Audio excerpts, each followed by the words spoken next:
Мектепке бару бала өміріндегі үлкен жаңалық, шешуші кезең. Өмір мен іс-әрекетінің жаңа күйіне, жаңа ортаға, қоғамдағы жаңа орынға келуі. Сонымен қоса бүгінгі сабағымызды аяқтаймыз. Бүгінгі тапсырма параграф 43-ші параграф табиғи аумақтық кешендердің көптілігі. Соған жақсылап дайындалып келеміз. Сау болыңыздар.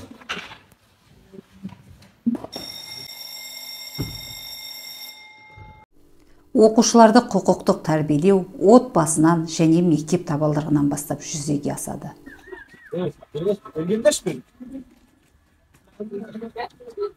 Сендерге амандасу үйретпеді ма не? Ақша темекі бар ма? Жоқ. Шығарасыңдар ма, өзім шығарайын ба?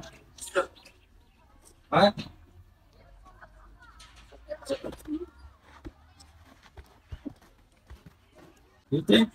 Онда ертең деген күтем. Сенде ақша бар ма? Жоқ. Сенде ше? Екеуміздің ақшамыз теспей қойыңыздар. Братишка, сен ертең алып келетін болсың ғой. Егер осыдан біздің ақша алып жүргендеріміз айтатын болсаңдар, істерің бізден болады. Құқық бұзушылық бұл міндеттер нормасын бұзатын заңға қайшы іс-әрекеттер.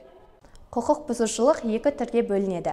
Ол абайсызда жасалған қылмыстық құқық бұзушылық және де қасақана жасалған қылмыстық құқық бұзушылық.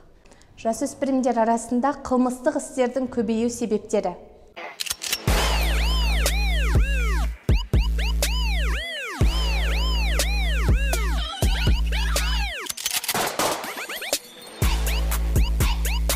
Егерде мұғалімдер, жоғары сынып оқушылары, сыныптас құрбылар арасында әлімжеттік, бопсалау, келеңсіз факторлар орын алып жатса, сенім жәшігіне өтінім шағымдарыңызды қалдыра аласыздар.